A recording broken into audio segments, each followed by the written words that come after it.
கிறிஸ்துக்குள் அன்பா அழைக்கப்பட்ட சகோதர சகோதரி எல்லாருக்கும் நம்ம பிதாவு நாமத்தினாலும் நம்ம ரட்சகர் மீட்பரா இருக்கிற இயேசு கிறிஸ்து நாமத்தினாலும் இந்த டாபர்னிக்கல் ஷாடோஸ் ஸ்டடிக்கு அன்போடு அழைக்கிறோம். மீண்டும் நம்ம வாழ்நாட்களில் ஒரு நாள் சேர்த்து கொடுத்துட்டு சகோதர சகோதரிகளுக்கு இந்த ஜூம் வழியா நம்ம காண சேர்ந்த கிருபைக்காக தேவனுக்கு நன்றி செலுத்துக்கிறோம்.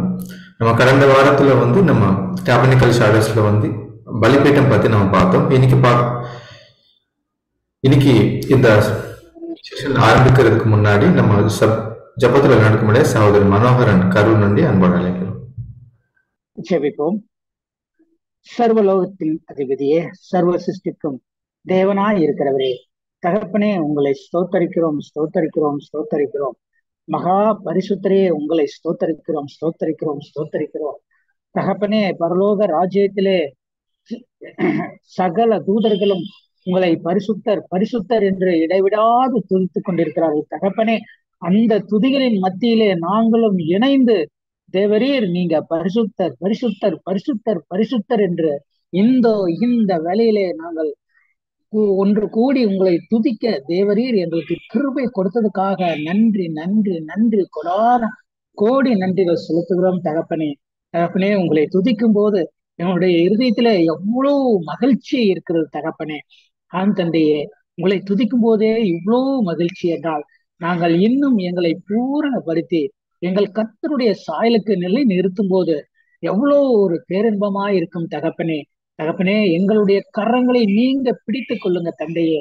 எங்களுடைய கரங்களை உங்களுடைய கரங்களிலே ஒப்பு கொடுக்கிறோம். தகப்பனே, எங்களுடைய கரங்களை நீங்க பிடித்து வழிநடத்துங்க. தகப்பனே, எங்களுடைய பலவீனங்களை எடுத்து போடுங்க.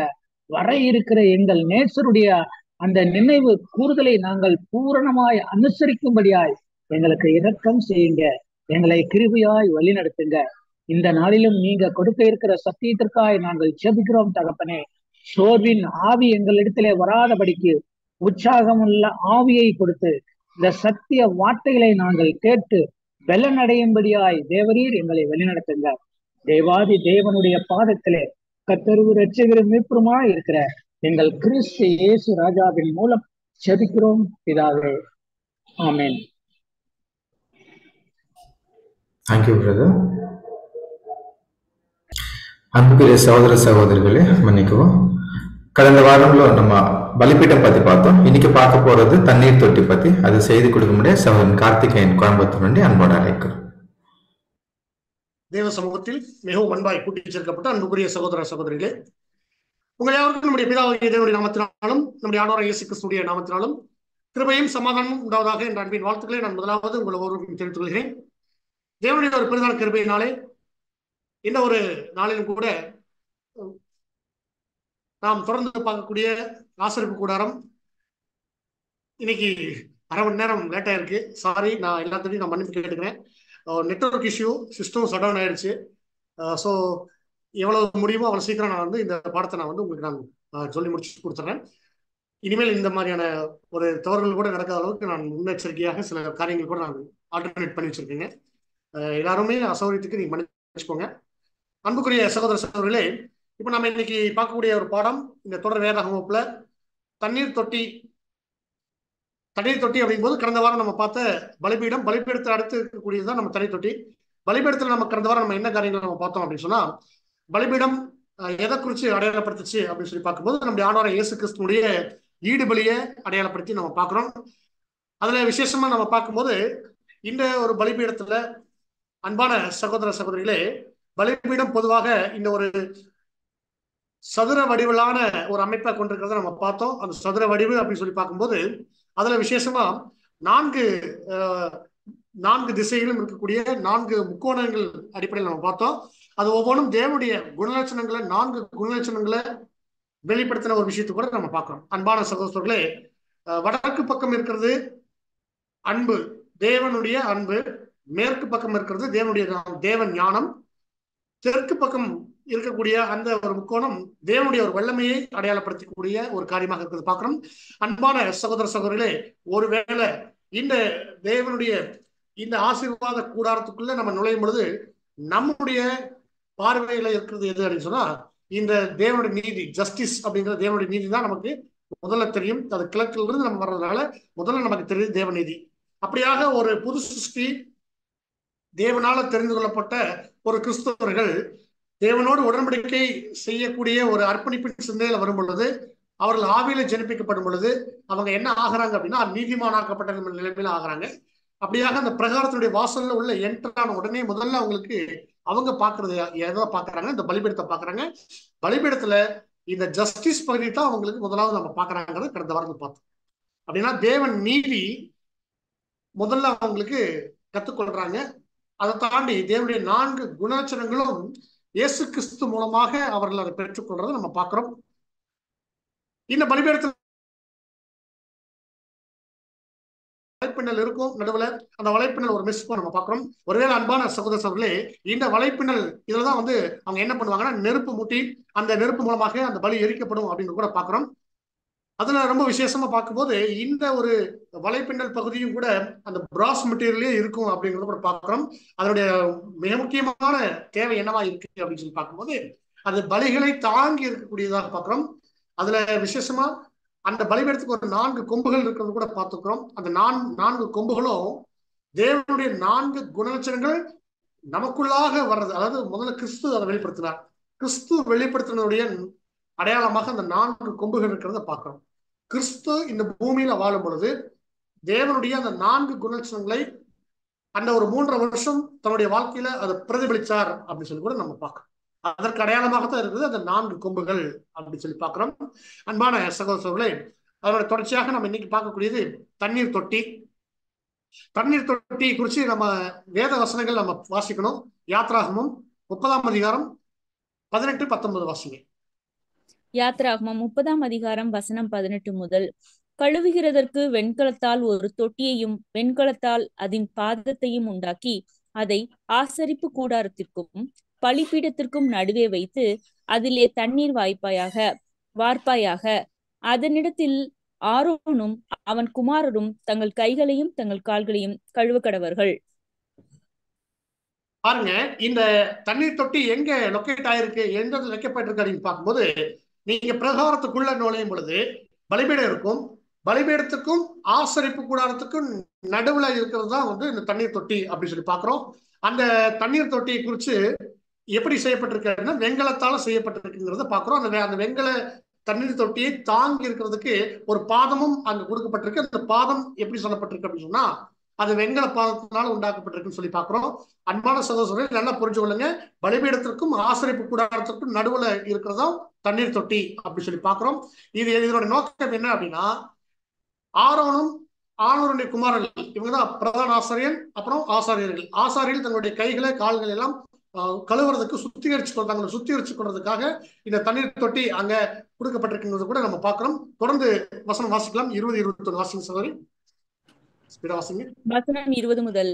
அவர்கள் ஆசரிப்பு கூடாரத்திற்குள் பிரவேசிக்கும் போது கர்த்தருக்கு தகனத்தை கொளுத்தவும் பலிபீடத்தில் ஆராதனை செய்யவும் சேரும் போது அவர்கள் சாகாதபடிக்கு தண்ணீரால் தங்களை கழுவ கடவர்கள்.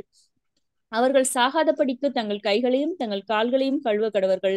இது தலைமுறை தோறும் அவனுக்கும் அவன் சந்ததியாருக்கும் நித்திய கட்டளையாய் இருக்கும் என்றார். ஓகே, பாருங்க அன்பான சகோதர சகோதரிகளே, இந்த ஒரு நேரத்துல நீங்க கவனிச்சு பார்க்கும்போது ஒருவேளை இவங்க தங்களை சுத்திகரிக்காம இந்த தண்ணீர் தொட்டியிலிருந்து தண்ணீர் எடுத்து தங்களை சுத்திகரிச்சு கொள்ளாம இவங்க ஏதாவது பலி ஆராதனை செய்யறாங்க அப்படின்னா, ஏதாவது ஆசரிப்பு கூடாரத்துக்குள்ள பிரவேசிச்சு ஏதாவது ஆராதனை முறைமைகளை செய்யறாங்க அப்படின்னா அவங்களுக்கு மரணம் வந்துடும். ஓகே, அப்ப அந்த மரணத்திலிருந்து தங்களை தற்காத்துக் கொள்றதுக்கு தங்களை சுத்திகரிக்க வேண்டிய அவசியம் அந்த ஆசாரிகளுக்கு அங்க இருக்கிறது கூட நம்ம பார்க்கிறோம். அன்பான சகோதரர்களே, இப்படிப்பட்ட இந்த தங்களை சுத்திகரிச்சு கொள்றதுக்காக ஆசரிப்பு கூடாரத்துல தேவன் இந்த ஒரு தண்ணீர் தொட்டியை கொடுத்துருக்கிறாங்கன்றது பார்க்கிறோம். சரிங்க, இப்ப இவ்வளவுதான் இதை பத்தின வசன பகுதி. இந்த தண்ணீர் தொட்டி எப்படி இருக்குங்கிறத ஒரு சின்ன ஒரு வீடியோ கிளிப்பிங்ஸ்ல நம்ம இங்க பார்க்கலாம். கவனிங்க.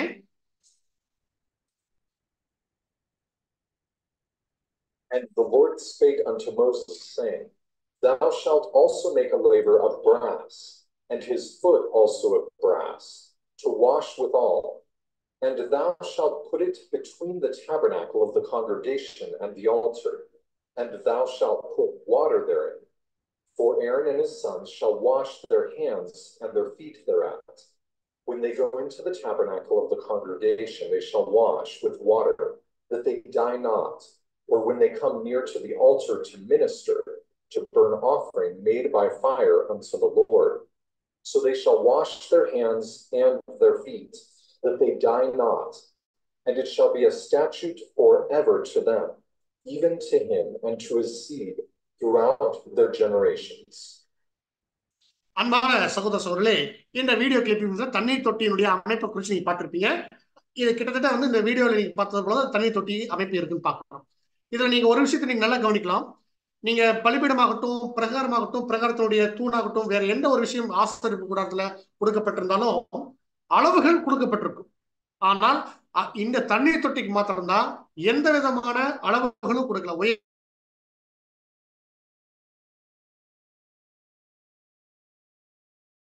உயரமோ அகலமோ அதனுடைய நீளமோ ஒரு வெண்கலத்தால செய்யப்பட்டிருக்கு அப்படிங்கிறது மாத்திரம் அங்க கொடுக்கப்பட்டிருக்கு. வேற எந்த விதமான அளவுகளும் அங்க கொடுக்கப்படலைங்கிறத நீங்க நல்லா புரிஞ்சு கொள்ளலாம்.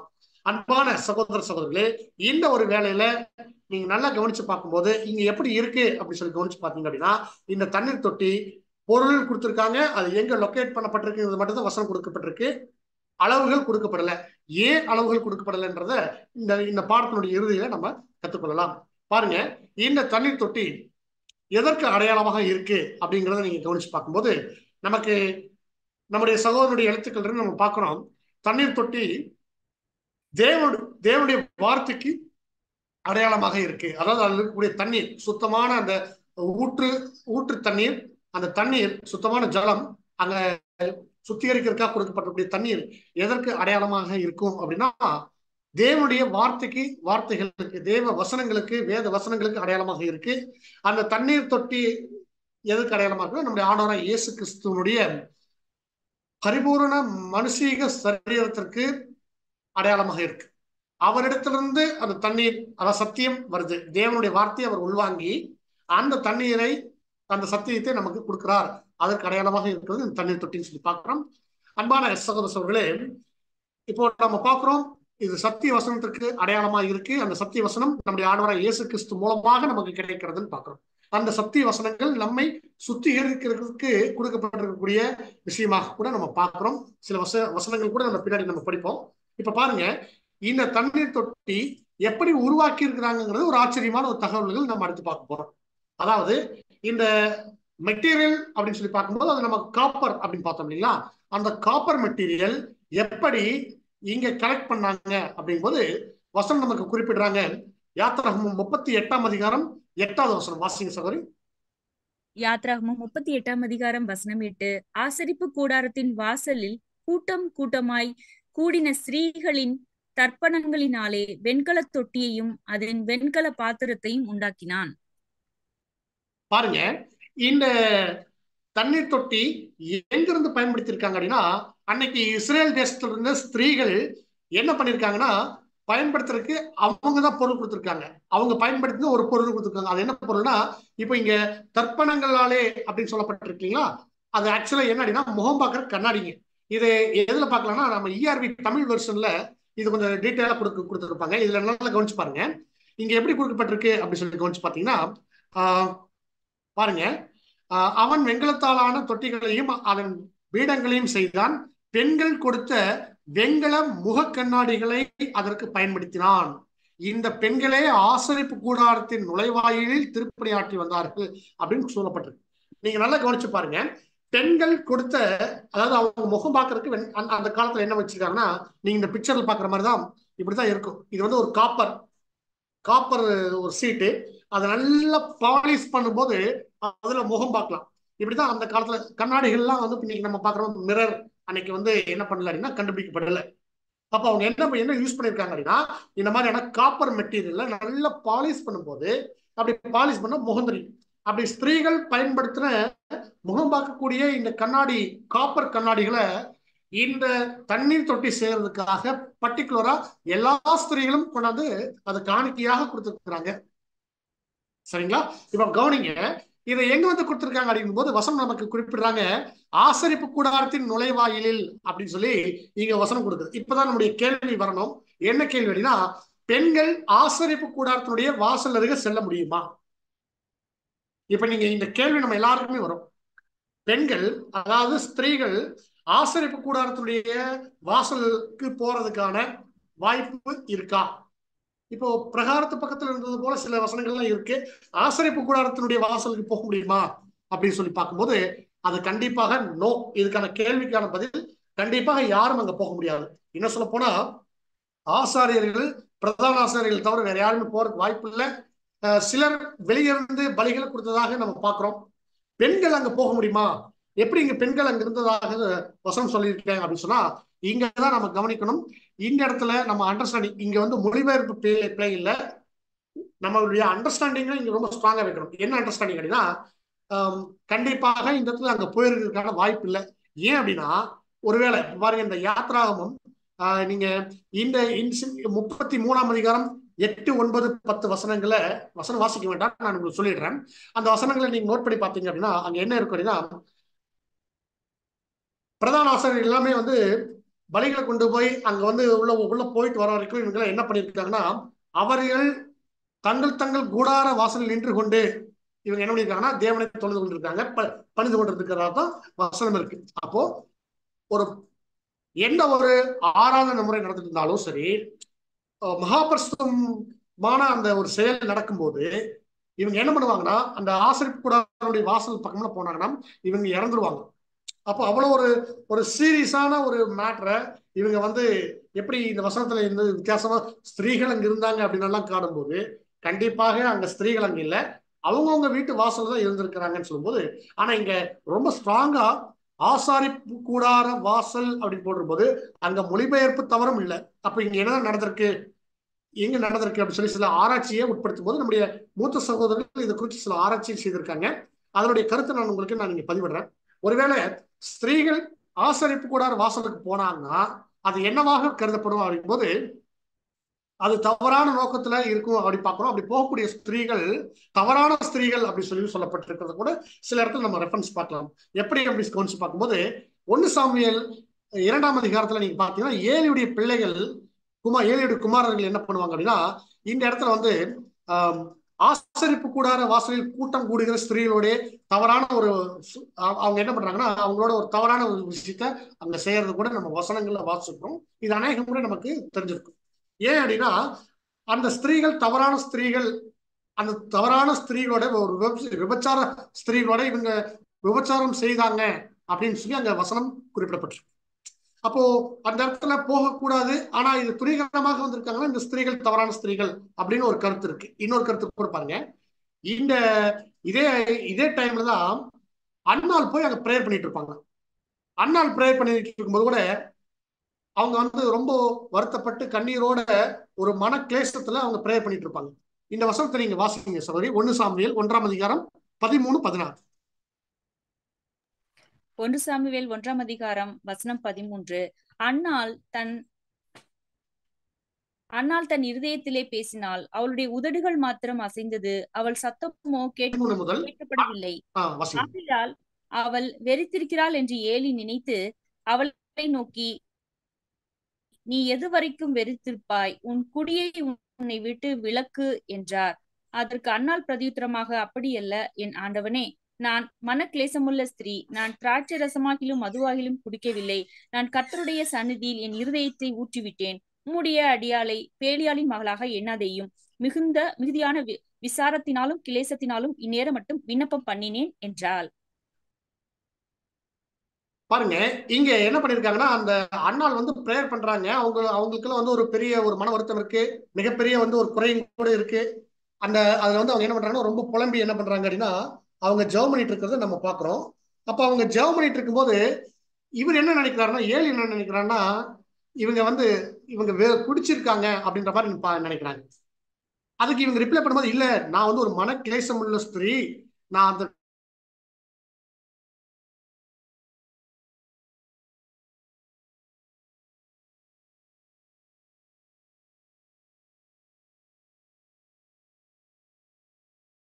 சமூகத்துல அப்படின்னு சொல்லும்போது அதனால நீங்க என்ன நினைக்க வேண்டாம், கூடி வரதெல்லாம் கூட ஒரு அங்க வரலாற்றுல இருக்கிறத நம்ம பார்க்கணும். அதுதான் இங்க சகோதரர் குறிப்பிட்டு என்ன சொல்றாங்கன்னா ஆசரிப்பு கூடாரத்துல போகக்கூடாது அப்படிங்கிற இடத்துல சில பேர் கூடி வந்திருக்காங்க, அதுவும் நடந்திருக்கு. அப்படி கூடி வந்த ஸ்திரீகள் தவறான ஸ்திரீகள் அப்படின்னு தான் அங்க இருக்கு.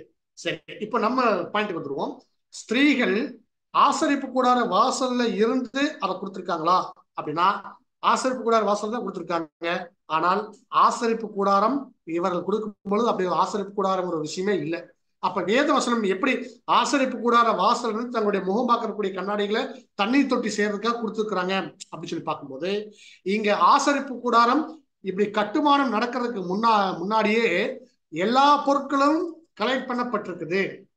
அப்போ ஆசரிப்பு கூடாரம் கட்டவே இல்லை அப்படின்னா ஆசரிப்பு கூடார வாசல்ல இருந்து எப்படி பொருள் கொடுத்துருப்பாங்க அப்படிங்கிற கேள்வி நமக்கு வருதுங்க.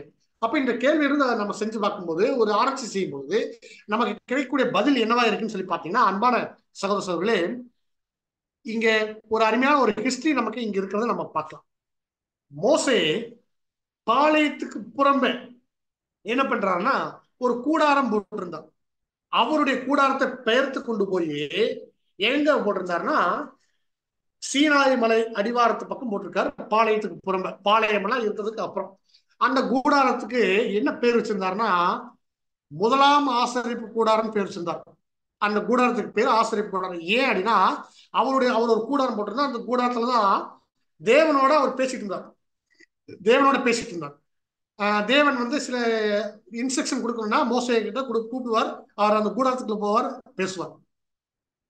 இப்ப பாருங்க, தேவனிடத்துல கர்த்தர் தேடக்கூடிய வாழ்க்கையுள்ள அநேக சகோதர சகோதரிகள், அதுல ஸ்திரீகள் உட்பட என்ன பண்றாங்க அப்படின்னா மோசேவை மீட் பண்ண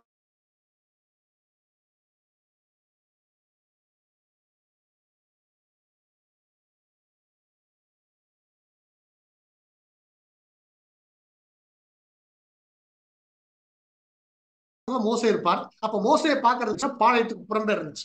அப்ப பாளையத்துக்கு புறம்பே இருந்த அந்த கூடாரத்துக்கு பேரும் என்னதான் வச்சிருக்காங்கன்னா ஆசரிப்பு கூடாரம் வச்சிருக்காங்க. வசனம் வாசிக்கலாம், இது முக்கியமான வசனம், எல்லாருமே கவனிங்க. யாத்ராகமம் 33ஆம் அதிகாரம் 7வது வசனம். யாத்ராகமம் 33ஆம் அதிகாரம் வசனம் 7. மோசே கூடாரத்தை பெயர்த்து அதை பாளையத்துக்கு புறம்பே தூரத்தில் போட்டு அதற்கு ஆசரிப்பு கூடாரம் என்று பெயரிட்டான். கர்த்தரை தேடும் யாவரும் பாளையத்துக்கு புறம்பான ஆசரிப்பு கூடாரத்திற்கு போவார்கள். பாருங்க, இப்போ இதுக்கு ஆசரிப்பு கூடாரம் ஏன் பேர் வந்துச்சுன்னா, இங்க தேவன் என்ன பண்றாருன்னா மோசையை கூட பேசிட்டு இருக்காரு. முகமுகமா பேசுறாரு, ஒரு சிநேகிதரிடத்துல பேசுறது போல பேசுறாரு. அப்போ இந்த கூடாரத்துல தான் யார் இருக்காங்கன்னா மோசை இருக்கிறாங்க. அப்போ இன்னும் என்ன பண்ணலன்னா, நாம படிச்சுட்டு இருக்கிறோம்ங்களா, ஒரு ஆசரிப்பு கூடாரம் பிரகாரம், ஒரு ஆசரிப்பு கூடாரம், அவங்க பலிபீடம், தண்ணீர் தொட்டி, இதெல்லாம் குத்து விளக்கு இதெல்லாம் இருக்கும் இல்லைங்களா, அந்த ஆசரிப்பு கூடாரம் இன்னும் கட்டப்படவே இல்லை, இன்னும் நிர்மாணிக்கவே இல்லை. காரணம் என்ன, இனிமேல் தான் பொருளே கலெக்ட் பண்ண போறாங்க. அந்த பொருள் எல்லாம் கூட கொடுத்தாங்க இல்லைங்களா, அந்த பொருள் எல்லாம் கொண்டாந்து கொடுத்தது எங்க அப்படின்னா மோசே இந்த பாளையத்துக்கு புறம்பே தனியா போய் அவரும் தேவனும் தன்னிச்சு பேசக்கூடிய அதுக்காக ஒரு சின்ன ஒரு கூடாரம் போட்டுருந்தாங்க. அந்த கூடாரத்துக்கு இவர் என்ன பண்ணியிருந்தாருன்னா ஆசரிப்பு கூடாரம் தான் பேர் வச்சிருந்தார். அந்த ஆசரிப்பு கூடார வாசல்ல தான் ஜனங்கள் எல்லாம் கொண்டு வந்து தங்களுடைய நகைகள், படம், அந்த பொருள் எல்லாத்தையும் கொண்டாந்து என்ன பண்ணுவாங்கன்னா, நாம வந்து தேவன் வாசம் பண்றதுக்காக ஒரு ஆசரிப்பு கூடாரத்தை நம்ம கட்டணும் அப்படிங்கிறதுக்காக என்ன பண்ணிருப்பாங்கன்னா இந்த கூடாரத்தினுடைய, அதாவது மோசேவனுடைய கூடாரத்தினுடைய வாசல்ல கொண்டு வந்து கொடுக்குறாங்க. அதனாலதான் வசனம் எப்படி இருக்குன்னா, ஸ்திரீகள் முகம் பார்க்கிற அந்த கண்ணாடி போன்ற அந்த காப்பரால் செய்யப்பட்ட கண்ணாடி, முகம் பார்க்கிற கண்ணாடியை கொண்டு வந்து பொருள் எல்லாம் கொண்டாந்து கொடுத்தாங்க. எங்க அப்படின்னா ஆசரிப்பு கூடாரத்தினுடைய வாசல்ல அப்படின்னு. இப்ப உங்களுக்கு புரிஞ்சிருக்குன்னு நான் நினைக்கிறேன். அந்த வசனம் கூட நம்ம வாசிடலாம். யாத்ராகமம் 33ஆம் அதிகாரம் 5-6 வசனங்கள் வாசிங்க. யாத்ராகமம் 33ஆம் அதிகாரம் வசனம் 5 முதல்.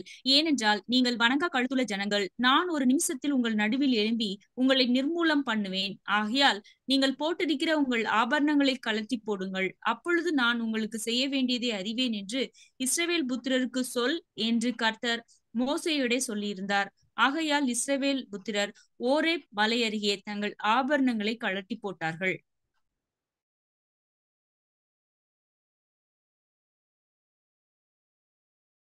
ஓகே, இப்ப பாருங்க, இங்க இந்த இடத்துல மோசையோட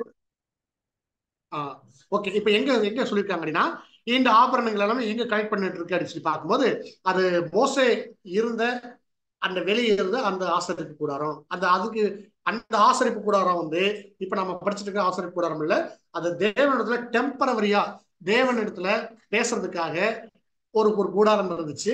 அந்த கூடார வாசல்ல தான் வந்து இந்த தண்ணீர் தொட்டி செய்யறதுக்கான பொருட்களை கொண்டு வந்து கொடுத்துருக்காங்கிறத பார்த்துக்கலாம். இப்போ நான் திரும்ப ஒரு முறை நான் ரீகால் பண்ணிடுறேன். தண்ணீர் தொட்டி இப்போ எங்க இருக்கு அப்படின்னா ஆசரிப்பு கூடாரத்துல பலிபீடத்திற்கும் ஆசரிப்பு கூடாரத்துக்கும் நடுவில் இருக்கு. இந்த தண்ணீர் தொட்டி காப்பர் மெட்டீரியலால செஞ்சிருக்காங்க. பர்டிகுலரா இது எந்த மெட்டீரியல் அப்படி சொல்லும்போது பெண்கள் முகம் பார்க்கக்கூடிய கண்ணாடி பாலிஷ் பண்ணப்பட்ட அந்த காப்பர் மெட்டீரியல் மூலமா இங்க என்ன பண்ணிருக்காங்கன்னா செஞ்சிருக்காங்க பாக்குறோம்.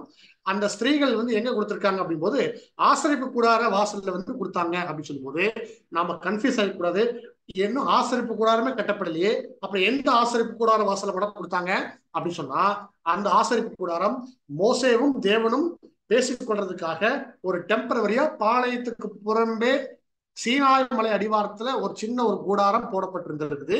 அந்த கூடாரத்துல வந்து அங்கதான் வந்து ஜனங்கள் எல்லாருமே வந்து தங்களுடைய பொருட்கள் எல்லாம் கூட கொடுத்திருக்காங்க அப்படிங்கறத புரிஞ்சுக்கணும். சரிங்களா? சரி, இப்போ இந்த தண்ணீர் தொட்டியினுடைய ஆவிக்குரிய அர்த்தத்தை நம்ம பார்க்கும்போது 2 விஷயங்கள் நம்ம பார்க்கிறோம். தண்ணீர் தேவனுடைய வார்த்தையை அடையாளப்படுத்துது. அந்த தண்ணீரை தாங்கி இருக்கக்கூடிய அந்த தண்ணீர் தொட்டி, அந்த வெங்கலத்தினால் ஆன தண்ணீர் தொட்டி எப்படி இருக்கும் அப்படின்னா நம்முடைய ஆண்டவராக இயேசு கிறிஸ்துடைய அந்த 3.5 வருஷம் அவர் அந்த பரிபூர்ண மனுஷீக சரீரத்தில் இருந்தார் இல்லையா, அந்த மனுஷீக நிலைமையை அடையாளப்படுத்துதுன்னு சொல்லி நம்ம பார்க்கிறோம். அன்பான சகோதரர்களே, எங்க வெங்கலம் அப்படி வந்தாலும் அது பரிபூர்ண மனுஷன் நிலைமையை அடையாளப்படுத்தும். பலிபீடத்திலையும் பார்த்தோம், பிரகாரத்திலையும் பார்த்தோம், இங்கேயும் பார்க்கிறோம். ஏன் திரும்ப திரும்ப இதே பார்க்கிறோம்னா அதே மெட்டீரியல் அதே வெங்கலம் தான் இங்கேயும் பயன்படுத்தப்பட்டிருக்குது. அப்ப வெங்கலம் எங்கெல்லாம் பயன்படுத்தப்பட்டிருந்தாலும் அது பரிபூர்ண மனுஷீக நிலைமையை அடையாளப்படுத்துங்கிறத நாம புரிஞ்சுக்கொள்ளலாம். இப்ப பாருங்க, சரி, இப்ப நமக்கு இதுல இருந்து நமக்கு என்ன ஒரு லெசன் அப்படின்னு சொல்லி பார்த்தா, இந்த தண்ணீர் தொட்டி அங்க ஆசரிப்பு கூடாரத்துல வைக்கப்பட்டதோட நோக்கம் என்ன அப்படின்னா ஆசாரியர்கள் தங்களை சுத்திகரிச்சு கொள்ளணும். தங்களுடைய சரீரத்தில் இருக்கக்கூடிய அழுக்குகளை ரொம்ப கவனமா அதை பார்த்து சுத்திகரிக்கணும். இந்த தண்ணீர் தொட்டி எப்படி இருக்கும் அப்படின்னா ஒரு கண்ணாடி பாத்திரம் போல ஜொலிக்கும். ஏன்னா அப்படிப்பட்ட ஒரு பாத்திரத்தை தான் வந்து அங்க செய்திருக்காங்க. முகம் பார்க்கிற கண்ணாடியில இருந்து அந்த பாலிஷ்டு மெட்டீரியல் இருந்து செய்யும் போது இதுவும் எப்படி இருக்குன்னா பாலிஷ்டா இருக்கும். அந்த தண்ணி தொட்டி நீங்க பார்த்தாலே அது கண்ணாடி போல இருக்கும், கண்ணாடி பாத்திரம் போல இருக்கும். அப்போ நம்முடைய முகத்தை பார்க்கும்போது நம்முடைய முகத்துல நம்முடைய சரீரத்துல எங்கேயாவது அழுக்கு இருக்கு அப்படின்னா அது முகம் தெரியும், நல்லா கண்ணாடி போல தெரியும். அங்கேயே தண்ணீர் இருக்கு, அந்த தண்ணீர் எடுத்து தங்களை சுத்திகரிச்சு கொள்வாங்க ஆசாரியர்கள். அப்பதான் அவங்க வந்து என்னன்னா பலி செலுத்துறதுக்கு தகுதி வாய்ந்தவர்களாக இருக்கிறாங்கன்னு பார்க்க. சரிங்களா? ஓகே, அப்ப இது நமக்கு எப்படி இருக்கு அப்படின்னா நாம் இயேசு கிறிஸ்து நமக்காக கொடுத்த சத்தியத்தை கொண்டு தேவனுடைய வார்த்தைகளை கொண்டு நம்முடைய பாவ அழுக்குகளை நாம் என்ன பண்றோம்னா சுத்திகரிக்கிறோம். ஒரு பேசேஜ் வாசிக்கணும். ரீபின்ஸ் நம்பர் 1543 அதுல பேரா 6 அதை வந்து சகோதரி நீங்கள் வாசிக்க முடியாது நான் கேட்டுக்கொள்றேன். வாசிக்க சகோதரி. தண்ணீரால் நிரப்பப்பட்டு அதனிடத்தில் ஆசாரியர்கள் தங்கள் கைகள் மற்றும் கால்களை கழுவும்படி பிரகாரத்தில் நிறுத்தப்பட்டிருந்த தண்ணீர் தொட்டி பொதுவான விசுவாசிகளின் வெளிப்புற நடத்தையின் மீது சுத்திகரிப்பான விளைவை ஏற்படுத்தக்கூடிய சத்தியத்திற்குள் ஒரு அடையாளமாக உள்ளது. இது பொய், திருட்டு போன்றவைகளை விட்டுவிடுதலையும் நம் வாய்களிலிருந்து புறப்படும் வம்பு வார்த்தைகளும் வஞ்சனைகள், சண்டைகள், புறங்கூறுதல் முதலியவற்றை விட்டுவிடுவதையும் அடையாளப்படுத்துகிறது. அதாவது ஜென்ம சுபாவமான மனுஷனுக்கு அர்ப்பணிப்பு செய்து கொண்ட பரிசுத்தவான்களுக்கும் தகுதி வாய்ந்ததான சுத்திகரிப்பை இது அடையாளப்படுத்துகின்றது. Reprints 1543 paragraph 6. Thank you sister. பாருங்க, நமக்குள்ள எத்தனையோ வந்து தேவன் வெறுக்கக்கூடிய அருவருக்கக்கூடிய நிறைய வந்து துர்குணங்கள் நமக்குள்ள இருக்கு. அப்ப நம்முடைய துர்குணங்களை நாம் எப்படி போக்கிக் கொள்ள முடியும் அப்படின்னா நிச்சயமாக வேத வசனத்தின் மூலமாகத்தான் நாம் சுத்திகரிக்கப்பட முடியும் அப்படிங்கறத பார்க்கணும். அன்னைக்கு இருந்த ஆசாரியர்கள் கண்டிப்பாக அவங்க தங்களை சுத்திகரிச்சு கொள்ளத்தான் இருந்தாங்க. அதே மாதிரிதான் ஏசாயா 52:16 நம்ம பார்க்கிறோம், கர்த்தருடைய பாத்திரத்தை சுமக்கிறவர்களே அதனிடந்து புறப்பட்டு உங்களை சுத்திகரியுங்கள் அப்படின்னு. அப்போ சுத்திகரிப்பு அப்படிங்கிறது ஆசாரியர்களுடைய பிரதான கடமையா இருந்துச்சு. சுத்திகரிக்காம ஏதாவது தங்களை சுத்திகரிச்சு கொள்ளாம ஏதாவது வேலை செய்தாங்க அப்படின்னா அவங்க என்ன ஆயிடுவாங்க அப்படின்னா மறிச்ச நிலைமைக்கு போயிடுவாங்க, மறிச்சு போயிடுவாங்க. அதே மாதிரிதான் நாம் நம்மை சுத்திகரிக்காம நம்ம பலி செலுத்தணும் அப்படின்னா அந்த பலி தேவனால அங்கீகரிக்கப்படாது. சரி, அப்ப லிட்டரலா அங்க ஆசாரியர்கள் நிஜமாவே செத்துருக்காங்க அப்படின்னா இப்ப நமக்கு எப்படி இது சாவா இருக்கும் அப்படின் போது, நாம் நம்மை பரிசுத்தப்படுத்திக் கொள்ளாம நம்ம செய்யக்கூடிய எந்த ஊழியமும் தேவனால அங்கீகரிக்கப்படாது அப்படிங்கிறத பார்க்கணும். அப்ப பரிசுத்தப்படுத்திக் கொள்றதுனா என்ன? ரெண்டு விஷயம். அங்க லிட்டரலா அவர்கள் தங்களை தண்ணீரால கழுவி கொண்டது போல நாமும் தண்ணி எடுத்து கழுவிக்கிறதா அப்படின்னா அது வெளிப்புற சுத்தம். சுத்தத்துக்கும் பரிசுத்தத்துக்கும் வித்தியாசம் இருக்கு. சுத்தம் அப்படின்னா நம்முடைய சரீரத்தை வெளிப்புறமா சுத்தம் பண்றதுக்கு பேரு சுத்தம். பரிசுத்தம் அப்படின்னா நம்முடைய இருதயம், நம்முடைய சிந்தை, அதை சுத்தம் பண்றது அதுக்கு பரிசுத்தம். இப்ப வெளிப்புற சுத்தம் எப்படி நடக்கும் அப்படின்னா தண்ணீரால நம்ம கழுவும் பொழுது சுத்தமாயிரும். பரிசுத்தம் எப்படி நடக்கும்னா வேத வசனங்கள் சத்தியங்களை படிக்க படிக்க அந்த சத்திய வசனங்கள் நமக்குள்ள ஒரு சில மாற்றங்கள் உருவாக்கும். நமக்கு சிந்தையில பெரிய மாற்றம் உருவாக்கும். நம்முடைய துர்குணங்கள் நம்மை விட்டு நீங்கி நம்ம என்ன ஆகணும் அப்படின்னா நல்ல ஒரு நற்குணசாலிகளாக நம்ம மாறணும். அப்படி நற்குணசாலிகளாக நம்ம இருக்கும் பொழுதுதான் தேவன் நாம செய்யக்கூடிய ஒவ்வொரு ஊழியத்தையும் அங்கீகரிக்கிறார். ஆசாரியர்களாக நம்ம அழைக்கப்பட்டிருக்கிறோம். ஆசாரியர்களாக அழைக்கப்பட்ட நோக்கம் என்னன்னா ஒரு ஆசாரித்துவத்திற்காக, ஆசாரிய ஊழியம் செய்யறதுக்காக நம்ம எல்லாருமே அழைக்கப்பட்டிருக்கிறோம். ஈவன் இயேசு கிறிஸ்துவும் அப்படித்தான் அழைக்கப்பட்டிருக்கிறார். இயேசு கிறிஸ்து அதை எப்படி தன்னுடைய வாழ்க்கையில முதல்ல அவருடைய ஊழியத்தை துவங்குறதுக்கு முன்பாக ஞானஸ்தானத்திலிருந்து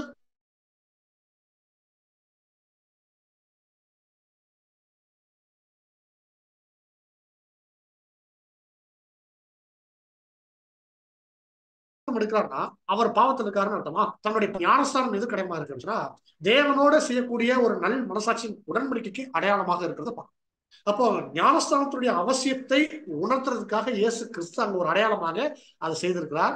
அது எதற்கு அடையாளம் அப்படின்னா ஒரு ஆவியில ஜெனிப்பிக்கப்பட்ட ஒரு புது சிருஷ்டி ஆவியில ஜெனிப்பிக்கப்படுறது, ஒரு ஜலத்தினால பிறக்கிறது, அதுக்கு அடையாளமாக இருக்குன்னு பாக்குறோம். பாருங்க இங்க சகோதரி வாசிக்க முடிஞ்ச வாசிங்க. தலை மற்றும் அவருடைய சரீரமாகிய அங்கங்கள், அதாவது புது சிருஷ்டியும் பரிசுத்தமான பாவமற்ற நிலையை சரியாக குறிப்பதாக ஆரோன் சுத்திகரிக்கப்பட்டார். அதாவது தேவனால் ஜெனிப்பிக்கப்பட்டிருக்கிற, அதாவது பிறந்த எவனும் பாவம் செய்யான். அவருடைய வித்து அவனுக்குள் தரித்திருக்கிறது. அவன் தேவனால் ஜெனிப்பிக்கப்பட்டபடியினால், அதாவது பிறந்தபடியினால் பாவம் செய்ய மாட்டான். பரிசுத்த இடத்திலே ஜலத்தில் ஸ்நானம் பண்ணி தன் வஸ்திரங்களை உடுத்தி கொண்டு வெளியே வந்து தன் சர்வாங்க தகன பலிகளையும் ஜனங்களின் சர்வாங்க தகன பலியையும் விட்டு தனக்காகவும் ஜனங்களுக்காகவும் பாவ நிவர்த்தி செய்ய கடவன். பலியிடும் வேலை முழுமைக்கும்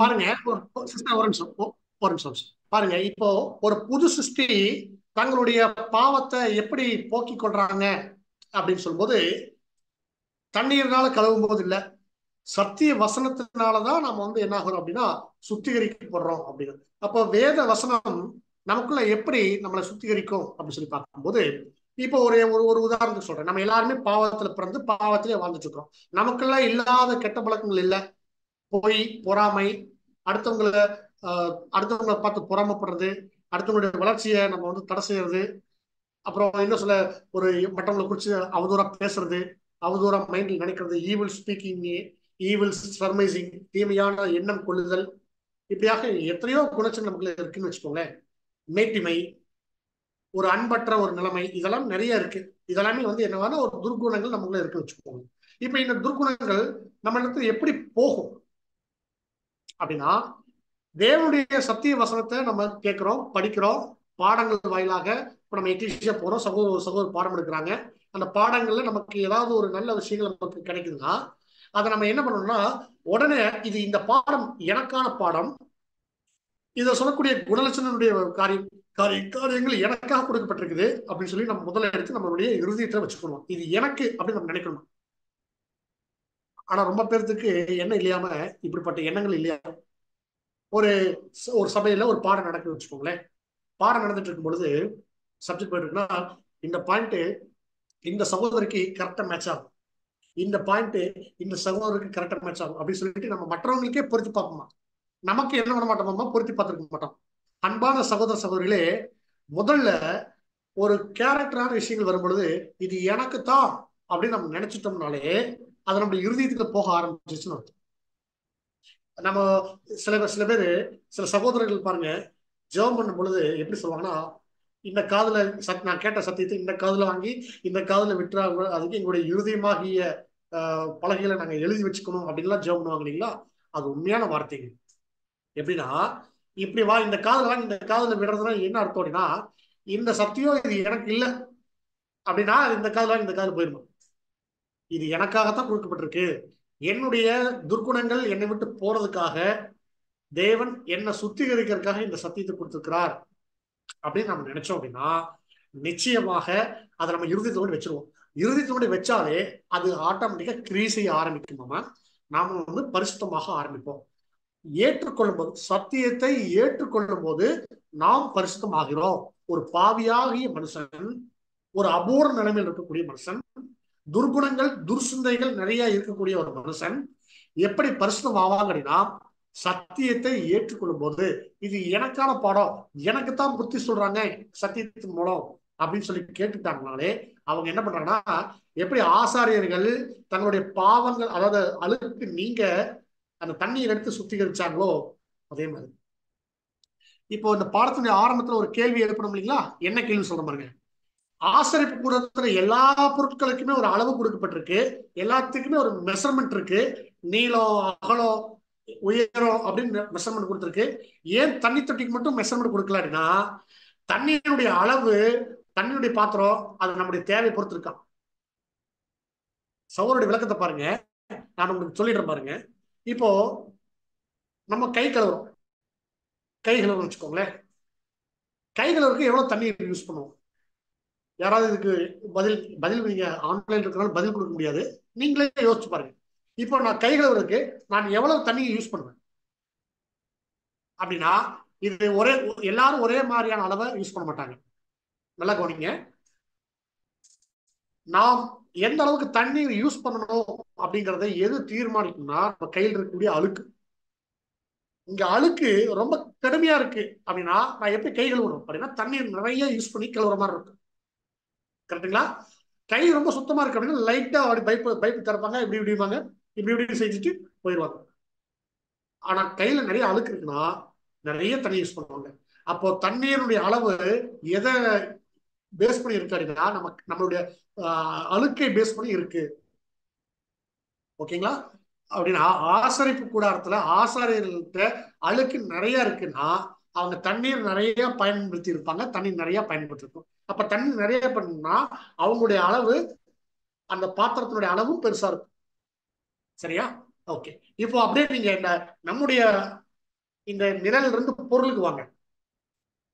தண்ணீர் தொட்டியும் தண்ணீர் தொட்டியில் இருக்கக்கூடிய சத்தியம், தண்ணீர் சத்தியத்துக்கு அடையாளம், தேவனுடைய வார்த்தைகளுக்கு அடையாளம்னா, அந்த தேவனுடைய வார்த்தை தான் நம்மளை சுத்திகரிக்குது, சுத்தப்படுத்துது, பரிசுத்தப்படுத்துது அப்படின்னு வச்சுக்கோங்க.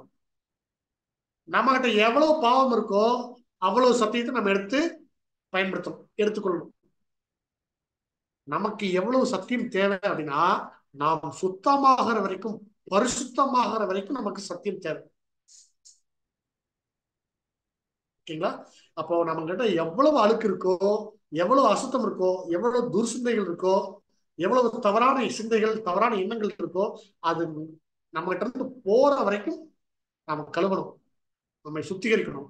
அப்படி சுத்திகரிக்கணும்னா நமக்கு எவ்வளவு தேவையோ அவ்வளவு சத்தியத்தை நம்ம எடுத்துக்கணும், அவ்வளவு தேவனுடைய வார்த்தைகளை நம்ம எடுத்து பயன்படுத்தணும். அதை எடுத்துக்கொள்ளும் போது, அதை ஏற்றுக்கொள்ளும் போது நாம் பரிசுத்தமாகிறோம். சரிங்களா? அன்பான சகோதரர்களே, கடைசியா ஒரு வசனம் வாசிச்சு நம்ம இந்த பாடத்தை நிறைவு செய்யலாம். 2 கொரிந்தியர் 7ஆம் அதிகாரம் 1ஆம் வசனம். 2 கொரிந்தியர் 7ஆம் அதிகாரம் வசனம் 1. இப்படிப்பட்ட வாக்குத்தத்தங்கள் நமக்கு உண்டாயிருக்கிறபடியினால் பிரியமானவர்களே, மாம்சத்திலும் ஆவியிலும் உண்டான எல்லா அசுசியும் நீங்க நம்மை சுத்திகரித்து கொண்டு பரிசுத்தமாக்குதலை தேவ பயத்தோட பூர்ணப்படுத்த கடவோம். ஆமாங்க, இந்த பரிசுத்தமாகுதல் அப்படிங்கிறது அது ஒரு கண்டினியூஸ் ப்ராசஸ். நாம ஞானஸ்தானம் எடுத்த நாள்ல இருந்து நம்ம மரணம் வரைக்கும் இந்த பூமியில இருக்கிறோம், மாமிச சரீரத்தில் இருக்கிறோம். எத்தனையோ பாவ கரைகள் நம்ம மேல படலாம், ஆனால் கரைகளை நம்ம கழுவாம இருந்தா தான் தவிர உடனே நம்ம நம்ம கழுவி கொண்டே இருக்கணும், தங்களை சுத்திகரிச்சு கொண்டே இருக்கணும். இது ரொம்ப கவனமா இருக்கும். அப்படி நம்ம வந்து இந்த நம்மளை நாமே சுத்திகரிக்க பாருங்க, எல்லா அசுசியும் நீங்க நம்மை சுத்திகரித்துக்கணும் பவுல் சொல்றாரு. எப்படி சொல்றாரு? பிரியமானவர்களே, மாமிசத்திலும் அப்படின்னா சரீரத்திலையும், ஆவியிலையும் அப்படின்னா சிந்தையிலையும் உண்டான எல்லா அசுசி நீங்க நம்மை சுத்திகரித்து கொண்டு பரிசுத்தமாகுதலை தேவ பயத்தோடு பூரணப்படுத்த கடவோம். அன்பான சகோதர சகோதரிகளே, இந்த தண்ணீர் தொட்டி மூலமாக இந்த ஆசிரியர் கூட அன்னைக்கு இருந்த ஆசிரியர்களுக்கு அவங்க சரீரத்தை சுத்தம் பண்றதுக்காக இருந்துச்சு. இங்க நம்முடைய சிந்தையை சுத்தம் பண்றதுக்காக இந்த தண்ணீர் தொட்டி நடந்திருக்கு அப்படின்னு சொல்லி நம்ம பார்க்கிறோம். பொறுமையோடு கேட்டவங்க தேவன் தாமே ஆசிரியர். ஒரு சில அசௌகரியங்கள் அதுக்காக மன்னிக்கணும். நான் எல்லாத்துலையும் நான் மன்னிப்பு கேட்டுக்கிறேன். இனிமேல் அடுத்த வாரத்துல வந்து அது எப்படின்றத நம்ம கண்டுபிடிச்சு அது தவறு வராத அளவுக்கு நான் சரி செஞ்சு கொள்றேன். பொறுமையோடு கேட்டவங்க தேவன் தாமே ஆசிரியர் தராங்க. Thank you brother. ஸோ தண்ணீர் தொட்டி நம்ம பார்த்தோம், ஃபைனலாக ஒரே வேர்டில் பிரதர் முடிச்சிருக்காங்க. அதுக்கு எந்த மெஷர்மெண்ட்டும் வந்து அளவு வந்து கொடுக்கப்படலை. ஸோ ஆனால் அது யாருக்கு எந்த அளவுக்கு நமக்கு இருக்குதோ, அந்த பாவம் நம்மள இருக்குதோ, நம்ம கேரக்டர் நல்லா டெவலப் ஆகிறதுக்கு, தேவனோட குணலட்சத்தில் வளர்றதுக்கு அவ்வளோ நம்ம வந்து தேவனோட சத்தியம் நம்ம யூஸ் பண்ணிட்டு நம்ம வந்து அவங்களோட சாயலோ உறுதி ஆகிறதுக்காக நம்ம பார்த்தோம். இப்படிப்பட்ட மேன்மையுள்ள சத்தபட்சங்கள் கொடுத்த பிதாவான தேவனுக்கும் நம்ம ரட்சக மீட்பராக இருக்கிற இயேசு கிறிஸ்து வழியா நன்றிகள் எழுதிக்கிறோம். தூது கொடுத்த நம்ம அன்பு சகோதரனுக்கு நம்ம அனைவரும் சார்ந்தவங்க நன்றி செலுத்துக்கிறோம். பொறுமையாக கேட்ட அனைவரும் தேவன் ஆசிர்வதிப்பாக. உங்களுக்கு எதனா கருத்துக்கள் இருந்தால் நீங்க ஜெபம் முடிச்சதுக்கு அப்புறம் நீங்க அன்மீட் பண்ணிட்டு பேசலாம். இணைய நிகழ்ச்சிகள் படிக்க முடியாத சகோதரன் ஆண்டோனி முடிவு ஜெபத்தில் வழிநடக்க முடியாத சகோதரன் ஜான் ரிட்டோ திருப்பூர் நன்றி அன்போடு அழைக்கிறோம். Thank you brother. சாத்தானாலே நான் மோசம் போகாதபடிக்கு அப்படி செய்தேன். அவனுடைய தந்திரங்கள் நமக்கு தெரியாதவர்கள் அல்லவே. இது 2 கொரிந்தியர் 2வது அதிகாரம் வசனம் 11. திருச்சபைக்கு விரோதமான சாத்தான் பலவுள்ளனாகவும் சிங்கம் போலவும் ஜாகிரதை உள்ளவனாகவும் இருக்கிறான். அவன் தந்திரக்காக இருப்பதால் அப்போஸ்தலராகிய பவுல் சொல்கிறது போல தனக்கு கிடைத்த எந்த சந்தர்ப்பத்தையும் தனக்கு எதிராக பயன்படுத்த தவறுவதில்லை. நம்மை முழுமையாக விழுங்குவதற்கேற்ற தேடி காத்து பதவியிருக்கின்றன. அவன் விழிப்புள்ளவனாயிருந்தாலும் நன்மை நெருங்கும் போது கர்ஜனையோடு வருவதில்லை, மாறாக திருட்டுத்தனமாக ஊர்ந்து வருகிறான். நாம் நினையாத வேளையில், நாம் எதிர்பாராத இடத்தில் நம்முடைய ஆவிக்குரிய ஜீவத்தையே எப்படியாகிலும் நசுக்கி நம்மை மேற்கொள்ள முனைகிறான். விசேஷமாக தேவனிடத்தில் நாம் வைத்திருக்கும் விசுவாசத்தையே சிதைக்கப் போகிறான். இந்த சிங்கம் எப்படியெல்லாம் செய்யும், எப்படியெல்லாம் நடக்கும் என்பதில் கூர்மையான செவிகளுடையவர்கள் சிறிய மாறுதல் சலனம் ஏற்பட்டாலும் விழிப்படைந்து விடுகிறார்கள். ஏனெனில் இவர்கள் காதுகளையும் கண்களையும் கர்த்தரே திறந்தளிக்கிறார். இவர்களுடைய கண்களுக்கு களமிட்டு அபிஷேகம் பண்ணுகிறார். ஆகவே அவர்கள் எளிதில் எதிராளியே அடையாளம் கண்டு அவனை எதிர்த்து விடுகிறார்கள். எனவே நாமும் தெய்வ வார்த்தையின்படி ஆவியின் பட்டத்தையும் சர்வ வாக்கியத்தையும் தரித்தவர்களாய் தேவனுடைய பலத்தில் நிற்போம். ரெஃபரன்ஸ் 5:1-8-6. Thank you brother. செபிக்கலாம். அன்பின் பரலோக பிதாவே, இப்படி பரிசுத்த நாமத்திற்கு மகிமையும் கனத்தை நாங்கள் செலுத்துகிறோம். தேவரே, இந்த நாளில் கூட உம்முடைய வெளியேறப்பெற்ற எங்களை சத்தியத்தை நாங்கள் ஆராய்ந்து கற்றுக்கொள்ள தந்த இந்த வாய்ப்புக்காக நன்றி என் தகப்பனே.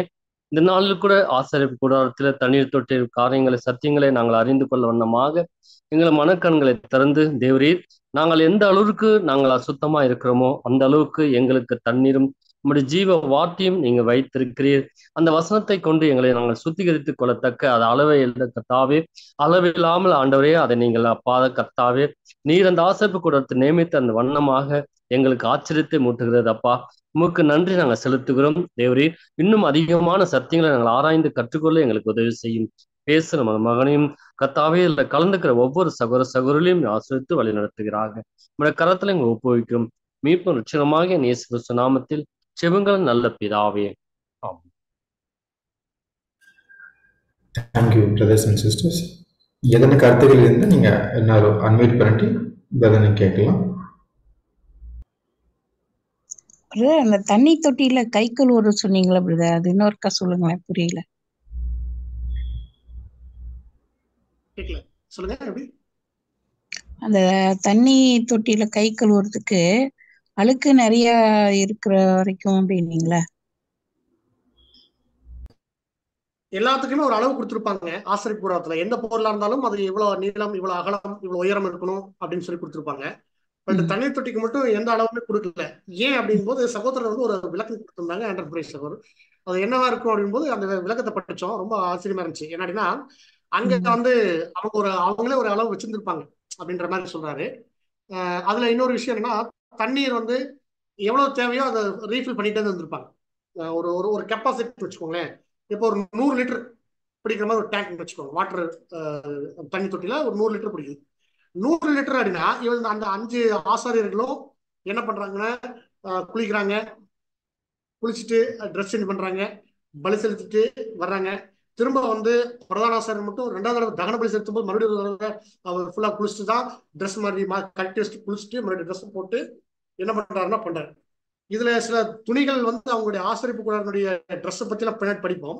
அந்த துணிகளும் அந்த தண்ணி தொட்டியோட தண்ணியில தான் வாஷ் பண்ணிருக்காங்க, துவச்சிருக்காங்க. அப்போ நிறைய விஷயங்கள் அங்க பயன்படுத்திருக்காங்க. ஒருவேளை அழுக்கு இருக்கு, அழுக்கு போகணும் அப்படின்னா அழுக்கு போக வரைக்கும் அந்த தண்ணியை பயன்படுத்துவாங்க. அப்ப தண்ணியினுடைய தேவை அதிகமா இருக்கும். இது நிழல். இப்ப அப்படியே பொருளுக்கு வரணும் அப்படின்னா, பொருள்ல தேவனுடைய வார்த்தைகள் தான் அந்த தண்ணீர் கிடையும். தேவனுடைய வார்த்தைனா சத்தியம், சுத்தமான சத்தியம். நான் என்னை சுத்திகரிக்கிறதுக்காக தேவனுடைய சத்தியத்தை நான் எவ்வளவு பயன்படுத்தணும்னா அன்லிமிட்டட், எவ்வளவு வேணா பயன்படுத்தணும். நான் சுத்தமாகிற வரைக்கும் தேவனுடைய வார்த்தையை நான் கேட்டுக்கொண்டே இருக்கேன். நான் பரிசுத்தமாகிற வரைக்கும் தேவனுடைய வார்த்தையை கேட்டு இருக்கிறேன். இல்ல நான் சுத்தமாயிட்டேன் எனக்கு போதும் அப்படின்னால இல்லை. நம்ம தொடர்ந்து பாவத்திலே இருக்கிறோம். அதனாலதான் நம்ம சொல்றோம், இந்த மாமிசத்துல இந்த பூமியில் இருக்கிற வரைக்கும் நம்ம சுத்தி அசுத்தம் இருக்கு.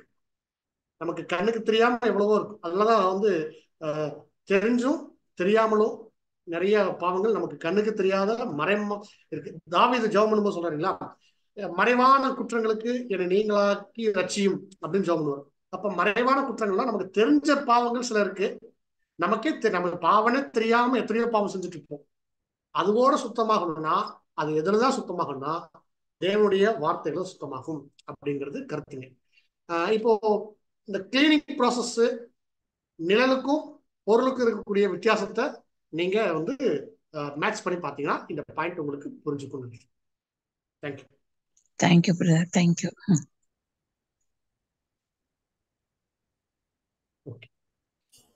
Okay, thank you. Thank you sister. Sister, இப்போ ஒரு 5 வருஷத்துக்கு முன்னாடி கோயம்புத்தூர்ல இதே ஸ்டடீஸ் கன்யூ ஸ்டடீஸ் எடுத்தோம்.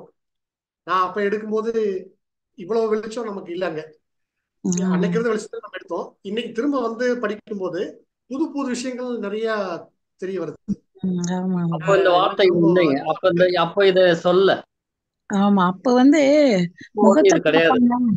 முகத்தை பார்ப்பாங்க அப்படின்னு தான் சொல்லியிருக்கான். பாவா சொன்ன பண்ணோம், கால் கழுவாங்க, கை கழுவாங்க அப்படின்னு. இது ஒரு புது ஒரு இதா இருந்துச்சு, நல்லா இருந்துச்சு. Thank you brother.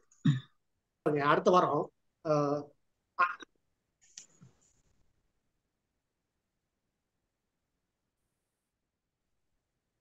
Thank you, brother. Thank you. Thank you, brother. எல்லாருக்கும் நன்றி. Thank you, brothers and sisters. Thank you, brothers and sisters. Thank you. நான் பேசுறது கேக்குதா? Yes, brother. நடுவுல கொஞ்சம் சில டைம் வந்து கேப் வருது. ஓகே, என்னுடைய போன்ல இருந்து தான் நான் இன்டர்நெட் கனெக்ட் பண்ணேன். ஓகே. பட் அது என்னன்னா போன் வந்து ஹேங் ஆகி நின்றுச்சு. ஓகே. யாரு செல்வராஜ் பிரதர் புதுசா இருக்காங்க கோயம்புத்தூர்ல இருந்து? தெரியல பிரதர். செல்வராஜ் பிரதர் செல்வராஜ் யாருன்னு தெரியல.